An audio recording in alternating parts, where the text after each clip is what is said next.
Tech, Tan, Procurement and Supply Chain Manager at Costain Group PLC.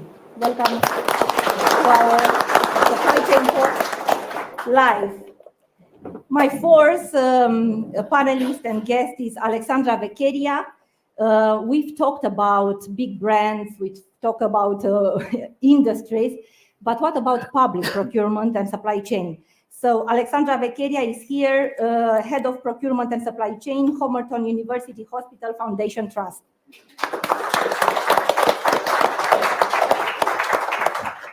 And last but not least, we have somebody familiar with our supply chain talks, somebody who's passionate about diverse talent, Alex Maria, Director of Clear, Assured and Supply Chain, the Clear Company.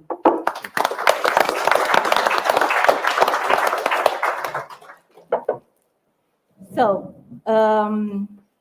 let's delve into the topic of today, attracting and retaining diverse talent. And we know all companies, they try to do the right thing.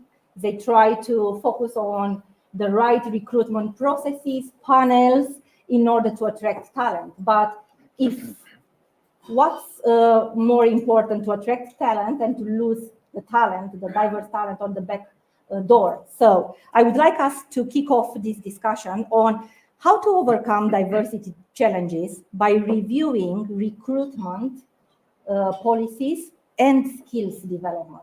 And I would like to start with you, Mel. All right, thanks, and thank you for inviting me today. It's lovely to be here. I've had a great day.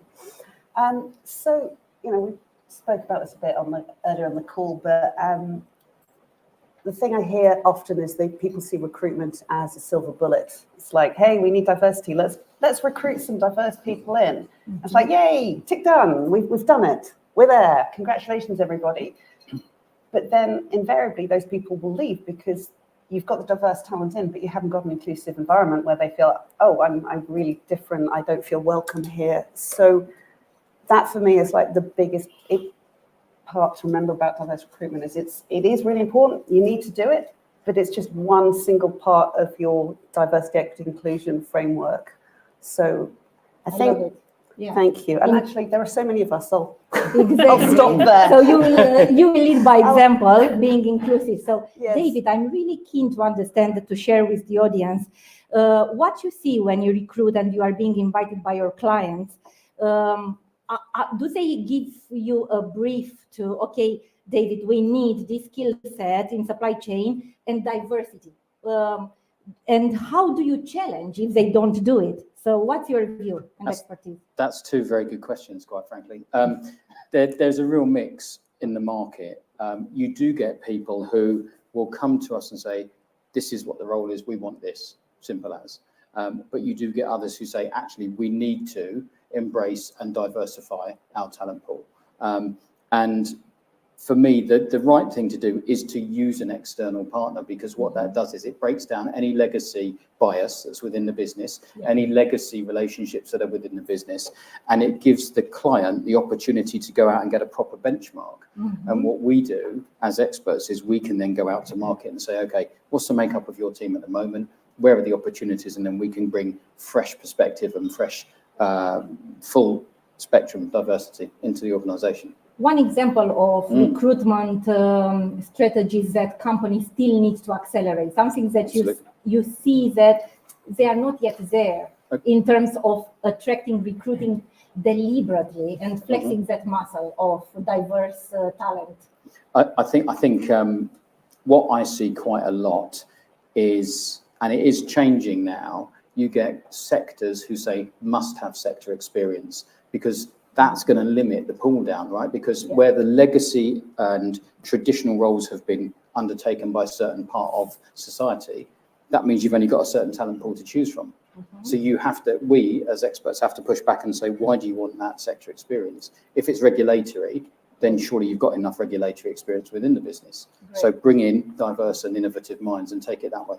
Please continue to do so and to safeguard how important it is for companies to recruit diverse talent. Absolutely. It's not only because it's better and it's the right thing, but also brings so much creativity and Absolutely. profitability. Yeah. Absolutely. I know, Tech, you are so passionate about this. You are in all forums. People who follow you on LinkedIn, you are all over this, advocating diversity and leading by example. What's your view? Well, I agree with the views of Mel and David around recruitment not being a silver bullet. And but I think for me, it starts with hiring manager competency. I'm always baffled by the fact that, you know, we wouldn't in our organizations let just anyone manage our accounts. We wouldn't let just anyone give us legal advice. You know, we wouldn't just let anyone even clean the toilets. They went through training, do you know what I mean? But we kind of do, in a sense, just let anyone recruit, and people are our greatest asset. So why is that? And I think where I've seen things work well in this space is a company had what's called like a license to recruit, whereby they wouldn't let the hiring managers hire and raise ATRs, approval to recruit, notices until they'd been through a robust training regimen so that they could learn how to benchmark candidates objectively, and had been a part of that was inclusive recruitment training. So they had to learn about the business case for diversity and inclusion, and the legal do's and don'ts as well, because there's certain things you can do. You can have a diverse shortlist, but you can't recruit someone solely on their diverse characteristics, and we wouldn't want that anyways, because we want a performance-led organization. So yeah, I think that's where the biggest bang for a buck is, and getting the policies and the governance and the strategy to work around that. Yes, thank you for sharing a clear example. I'm very keen to understand from your shoes, and being Alexandra, being you know, NHS is bears so much reputation and so much you know, importance. How do we make sure that NHS comes secure the right diverse talent? From your shoes and from what you have been experienced. Well, let me introduce you to procurement and recruitment in the public sector, and especially in the NHS. So just to put a little in perspective, the recruitment process in the NHS takes on an average, between 2 and 3 months. So that's a very long process. And imagine you have people applying for the jobs from different, you know, diversity backgrounds, but you lose them during that period because it's a very long process. Or you have people that they don't want to apply to go through this process because it's very rigorous. They have to have employment checks. They have to have occupational health checks. So all of this that delays the process. So it's very, very important. One of the things that is being done in the NHS currently to look at this from this point of view is to look at how can we be more attractive for the pool of candidates, and, you know, to bridge that gap and not just treat the EDI as a tick exercise. So I think that's really important, to adapt based on the challenges for that current organizations that you have. It can be geographical, because the EDI challenges from a London trust where you have a multinational city, diverse pool, it's different than a trust that is based in Northern of England, and it has different. So I think that's really important to adapt that. Very interesting and very different. And I wonder if NHS and public procurement and supply chain, they still have to do something about shortening and streamlining that you know, recruitment process in order to attract quicker talent. Alex, Maria, at Clear Company, what's your experience? Well, my experience when it comes to diversity, so recruitment has a key role to play. It's just one element. I think you all touch on that. And when we talk about recruitment, there is also external recruitment, but internal recruitment. I think this is where in procurement and supply chain, we are looking for skills on stakeholder management, project management, commercial skills that could be from people outside of the procurement and supply chain function. So it's really being open on where the talent might come from, in terms of background, experiences. It doesn't have to be this classic supply chain procurement background to bring in this diversity. And then within recruitment, I agree with what Tech mentioned earlier, is ensuring your hiring managers are actually training and ensuring they do inclusive practices, how they recruit, objectively assessing candidates. but really thinking broadly around what are the skills that they need. The skills are essential for the jobs, which then means regardless of diploma, university, sector experience, it's more about the skill set that could transfer into procurement. That's how you can bring in the diversity within your team. And that's one element. I think there was so much more. It's one thing to bring diversity is to ensure that people then feel included when they join the team, in terms of having a voice, being listened to, being able to contribute in terms of bringing their own experience. And that's really a key element, ensuring that you plan ahead how you will include those new talents across your team so they can really strive and develop. I love it. And it links very much with what you said, Mel, about inclusion. Is you can have the best recruitment in the world with the best gender balanced recruitment panel, but if you are not able to retain that diverse talent by being inclusive, by challenging your mindset, I think it's, that's why we see a shortage of talent migrating. There are many reasons, but also inclusion, equity, it's so important. Equity and inclusion. Mel, what do you think about inclusion and equity? What? I'm really pro it. Yeah, I know, me too.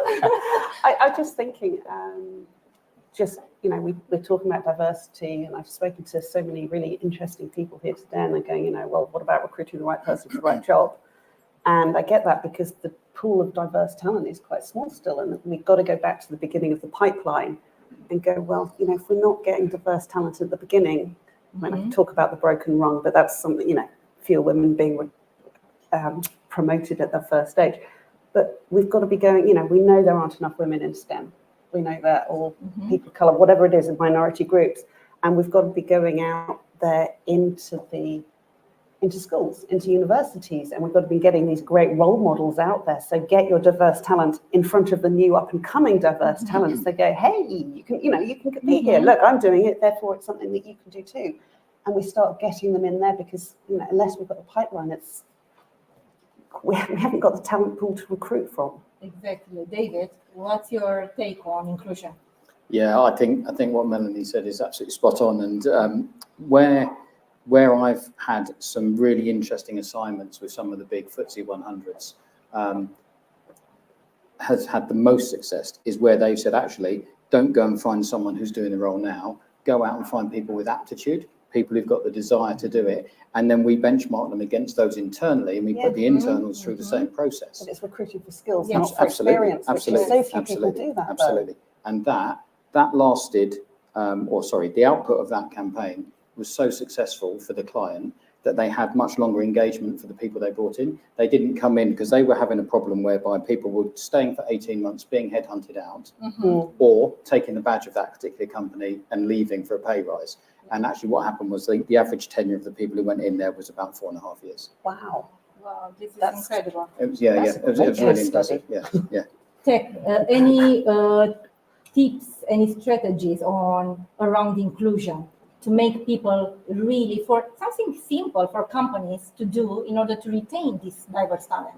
Yeah, God, it's such a broad topic. It's kind of like trying to eat the elephant. You've got 2 minutes. Just an example around inclusion. Yeah. Two things that seem simple to me. They may not seem simple to you, that I've seen work well.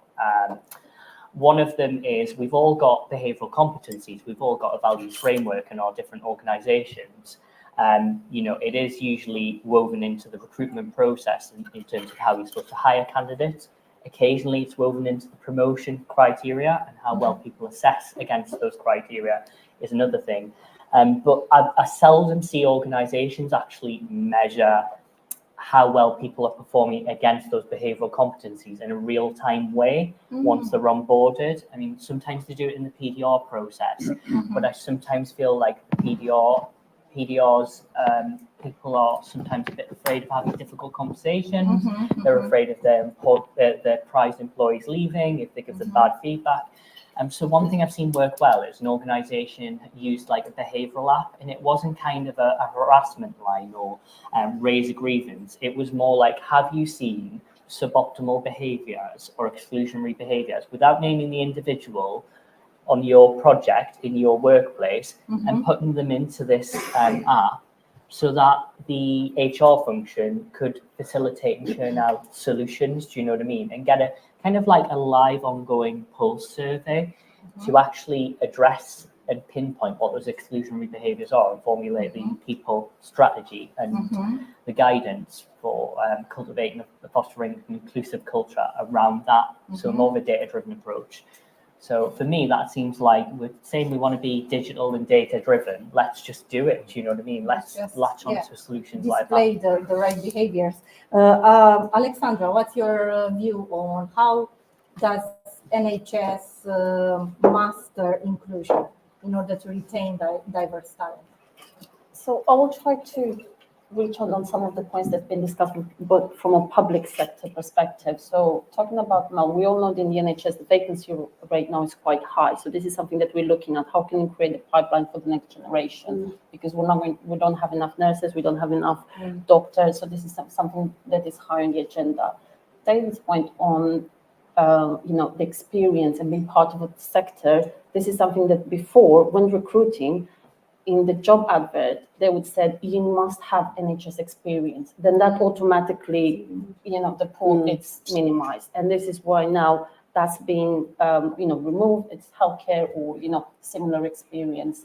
And coming from inclusion and how can we, have this in a better way? It's looking at the career pathway and provide opportunities. I think this is something that is really missing, career development. Yeah. Because you have the right person doing the right job, where you don't give him the right career pathway for development, and this is where I think we lose talent, and that inclusion it's not fulfilled in the NHS. I see, Tech, you are smiling. Is it something that you faced, you've witnessed, lack of career development plans, or something you advocate? Yeah, I'm more of an inclusion person than a diversity person, even though I represent multiple underrepresented groups and social mobility.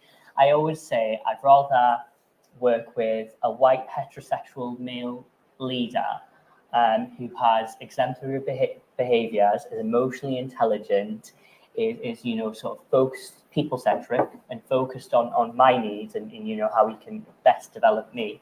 Then work with a black leader who's got homophobic views, or a female leader who's a queen bee, and is bullying other women, or etc. So I think yes, we want to push for diversity and representation at all levels, but just I think getting that behavioural piece right and getting the inclusion piece right in a meaningful way, I think we'll naturally get diversity coming in, because people will want to work in these organisations, and we'll get performance going up as well. Going up, I love it, and I love the passion and the way you wear,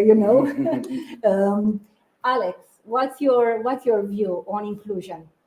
Oh, my view on inclusion, again, that's a broad topic. But when we talk about inclusion, I want to come back to people wants to feel listened to, ensuring their voice matters. For me, that's what it comes down to. So whether it's procurement or any other function, and for the leaders to ensuring they provide a safe environment and ensuring that people can express themselves, but also recognizing that if you set up a forum, people will have different ways to express themselves. Some might need to reflect and then later provide feedback in writing. Some might be really quick in the moment, being able to share their thoughts.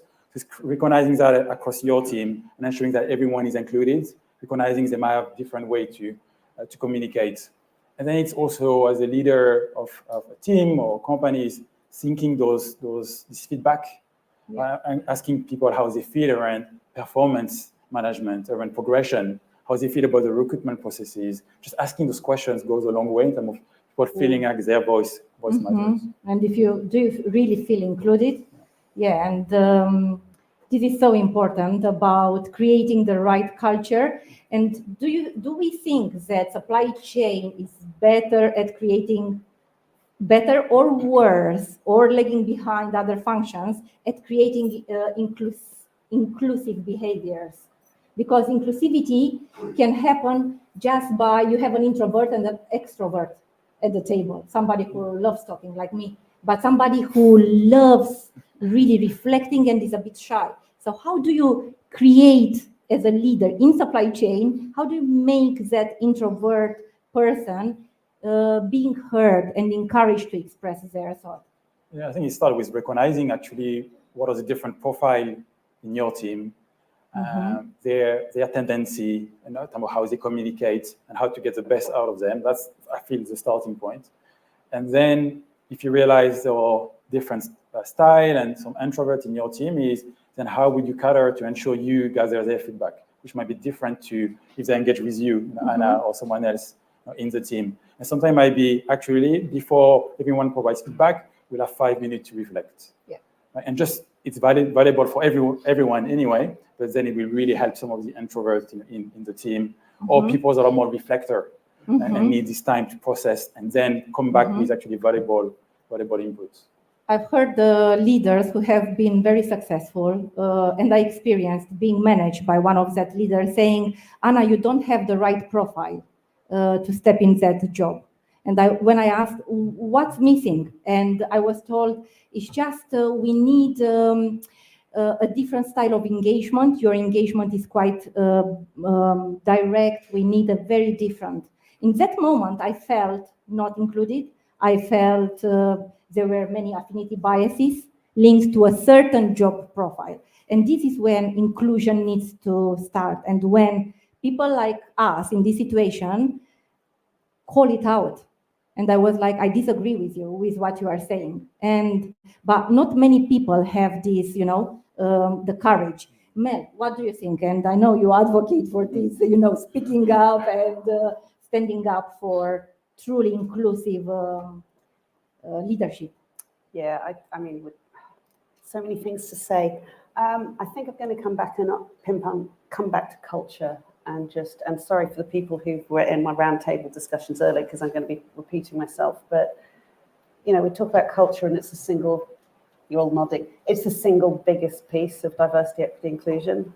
So, unless leadership is completely on board, unless they're like they've had, as I call it, the aha moment. Oh, yes, it's really good. We need to do that. Yeah. And then embed it into the entire business. I mean, it should come right from the top. It should go all the way through to the warehouse floor, or the manufacturing floor, wherever it is, and people's, job specs are actually linked to diversity, equity, inclusion goals, so that it is very clear all the way through what the values of the company are, and that can be reinforced in so many ways. And I know other people on this, you've spoken about, and you'll probably add to it, but that culture piece, and to me, that's all that's standing between us and a utopian workplace is the C-suite. So if we can get the C-suites on board and just get them to understand what's in it for them, and there's the moral obligation and there's the business case, which I think we've also touched on a bit. The business case for D&I is crazy.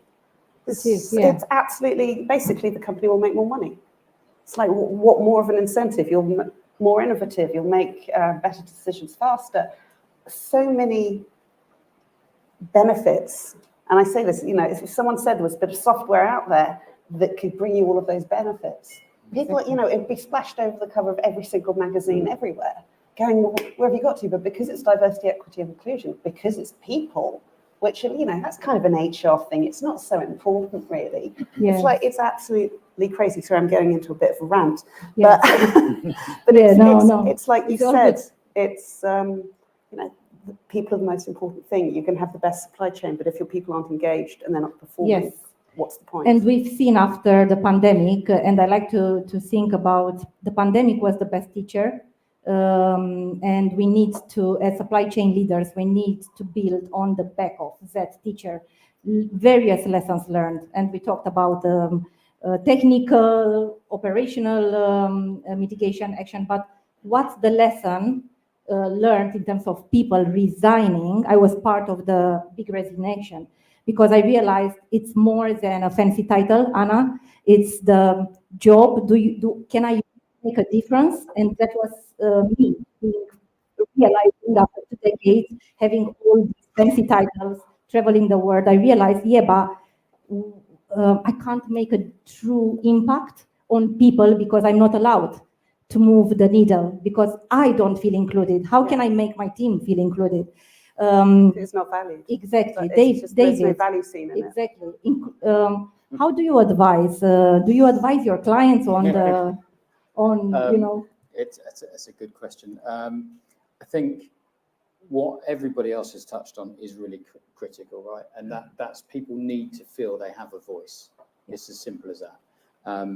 And people want progress in a role, or else they'll leave and go and find progress somewhere else. Progress doesn't necessarily need to be a promotion. It can be as much as being more respected. It can be having a voice. It can be impacting trainings, mentorship. Yeah. And so it all comes back to the culture of the business, which is what you were saying. And I think not the right way. There's many ways that you can cover that off, but one of the key ways is to invest in the people that you bring in. A lot of businesses will hire really good talent, and they'll throw all the stops out to secure the best talent. Once they get them, what do they do then? Especially with the generational shift now, we see the young generation actually they don't care if they are not being heard, if the company is not sustainable, if they don't do the right thing, if they are not benefiting from flexible working, they leave. And the return to office culture that we're seeing now is another really big issue, because actually if you're saying you must be on site 5 days a week, you've already reduced your talent pool down. I'm laughing because I know clients who still do it, and they say, because it's critical work. It's like you didn't. And it's a minefield for the companies, right? Don't get me wrong, it's a minefield. It is. They've got office space, they have a culture that they want to cultivate. Yeah. But surely it should be all about individual integration, right? But what I love is that, like Jen said, is just going, nah. Yeah, absolutely. I don't care what if you want 5, I'll go somewhere else. I love that attitude because it brings so much change. Tech retention of diverse talent. You have diverse beyond inclusion. What are some of the tools for the leaders in the audience to take away as a toolkit? Like, okay, if I go back, I have these tools to make sure that my diverse talent, female, LGBTQ plus, they stay. Yeah, well, my response would be, and it kind of tags off of what Mel and David have said around culture, thinking of tools. I think historically, procurement and supply chain has been quite a technical kind of discipline. And as a result, I think there have been some historic promotions that have been quite based on technical competencies, as opposed to those behavioral competencies, which is something that, managers cast a shadow, senior managers cast a shadow, leaders certainly cast a massive shadow, and that all impacts our culture and the way we work and the day-to-day behaviors. So I think getting back to when you're assessing promotions in your organization, and particularly where someone's going to be managing multiple individuals, really assessing them on the behaviors, because they need to be able to hold others to account. They need to show emotional intelligence. They need to be able to have difficult conversations and constructively challenge. They need to recognize the value that others bring, or as you say, David, progression doesn't just mean you're getting a promotion. It can mean you feel valued in the workplace. And we can only get that by promoting the right kinds of managers, senior managers and leaders. And I know sometimes you'll get someone in your team who will threaten to leave, and they'll say, I'm a flight risk, or they'll make themselves out to be a flight risk if they don't get that promotion and they're technically good at the job. My advice is let them fly. Let them fly, yes, I love it. Can we take some questions? I'm absolutely sure we have questions from the audience. Any questions from your examples? Yes, Sarah, please.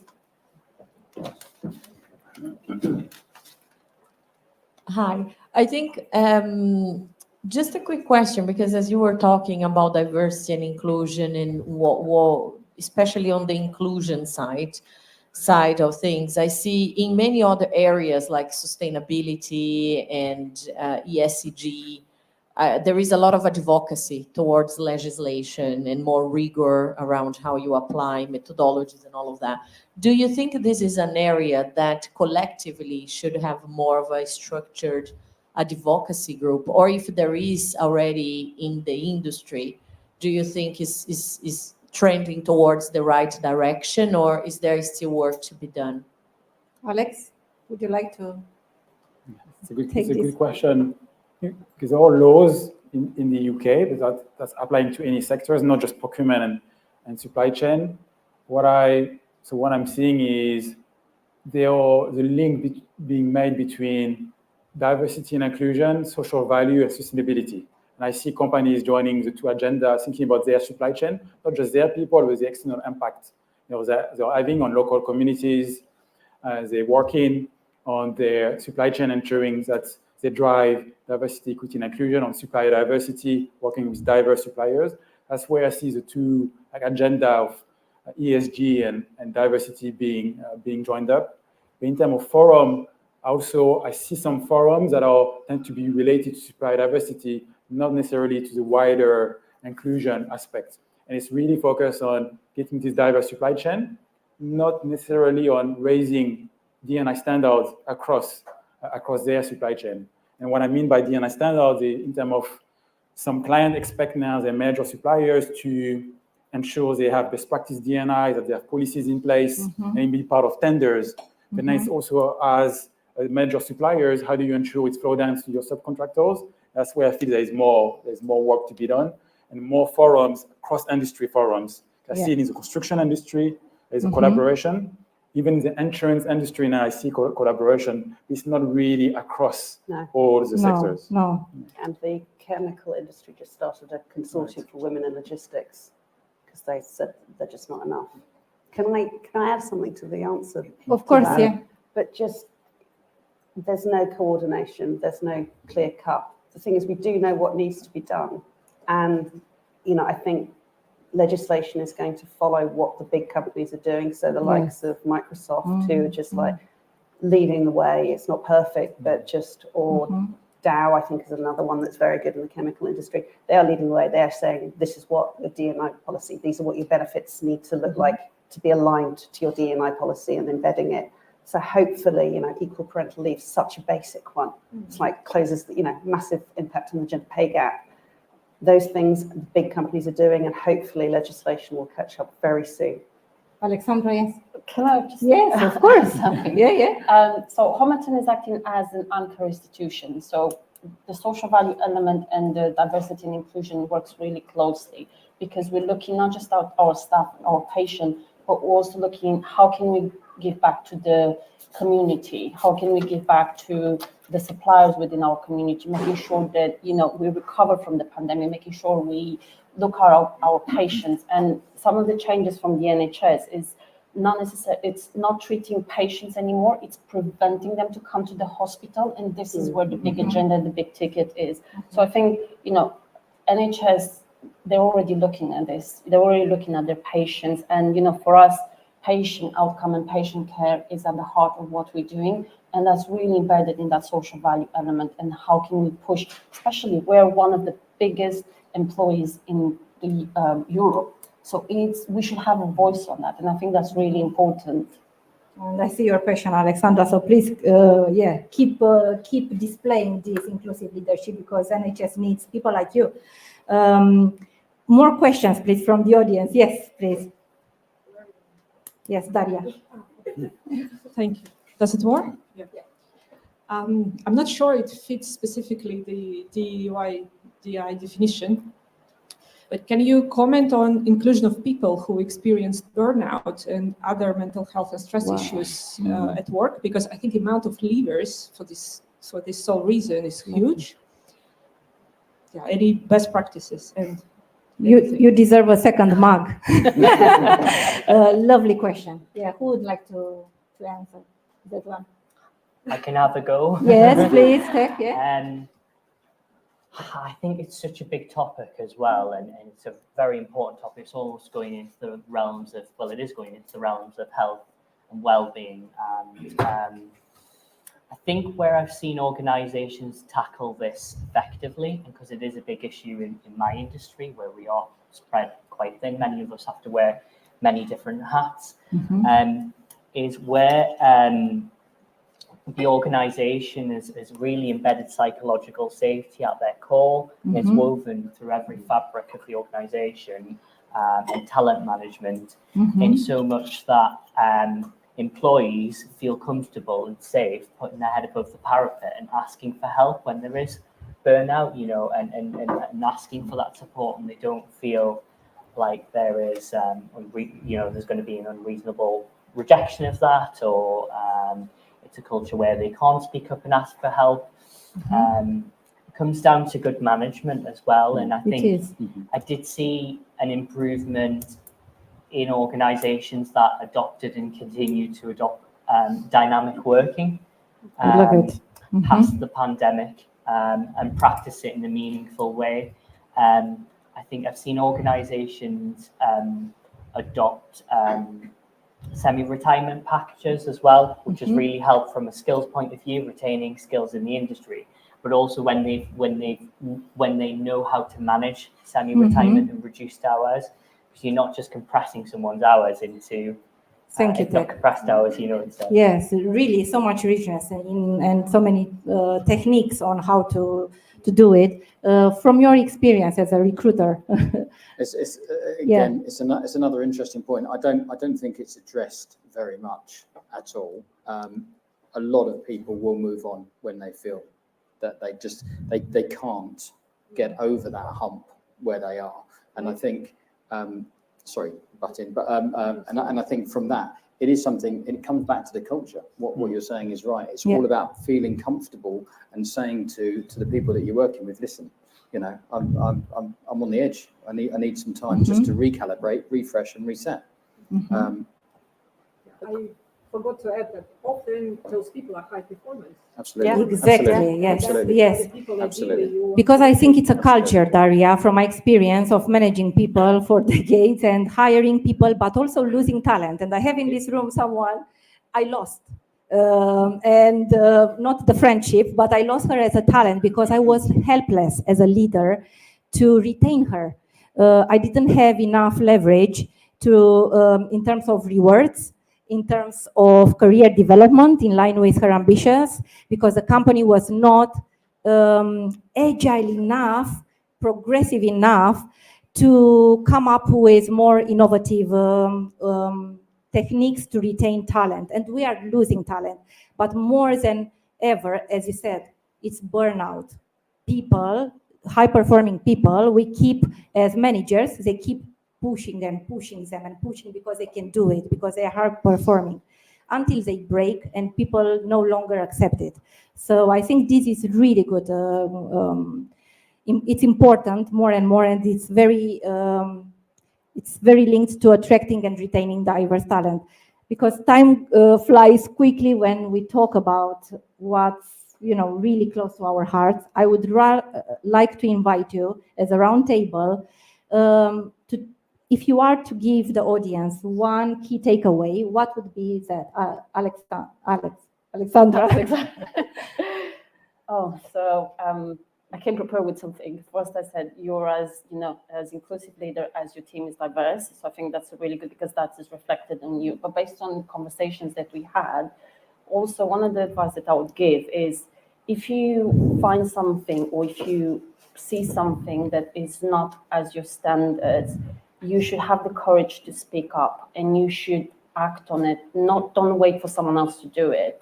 So just as example, since I started at Homerton 4 years ago, I really wanted a women's network. I finally managed to do it after 4 years. Oh, well, so just talk to me. Yes. Persistence. Well done. Mel, what's your one key? I think, it comes back to culture, because I just see this as underpinning everything. It's like, hold your leaders to account and lobby them and say, this has to happen. And quite frankly, if they won't do it, then leave.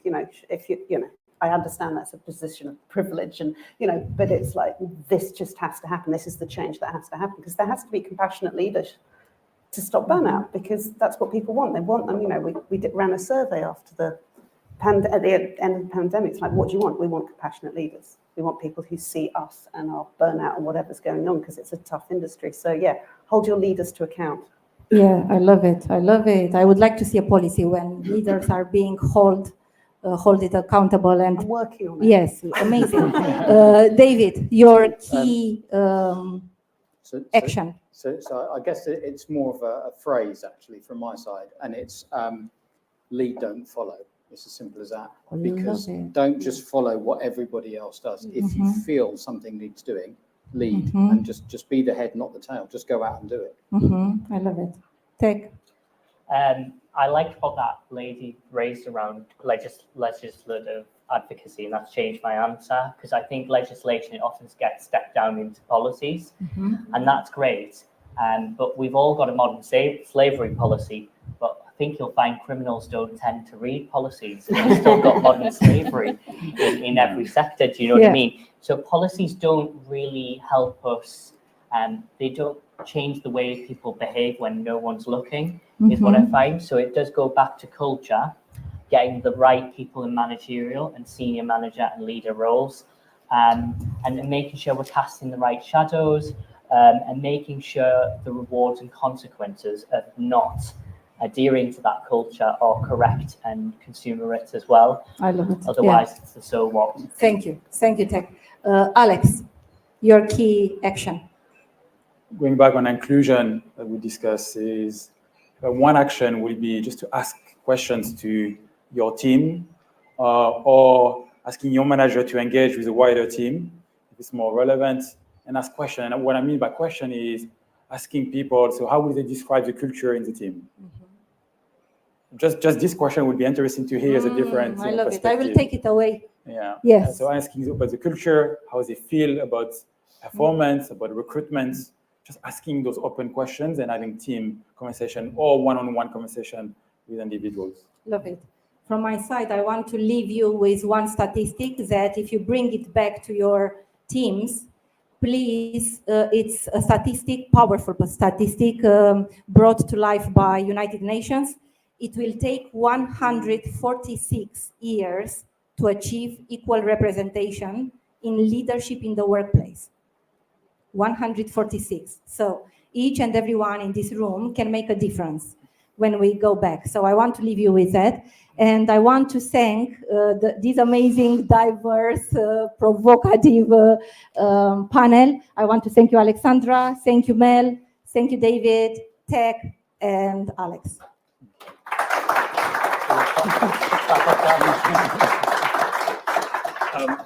Just before, well, I'll only be a minute. So just to finish off, thank you again for a fantastic panel. We've had a fascinating day. You'll be pleased to know I'm not going to try and summarize it all. There's too much to summarize, but I'm sure you've learned a lot. And I very much hope that each of you will take some actions away, some real specific things when you get back to your desks, your warehouses, your control towers, whatever you're getting back to. Please do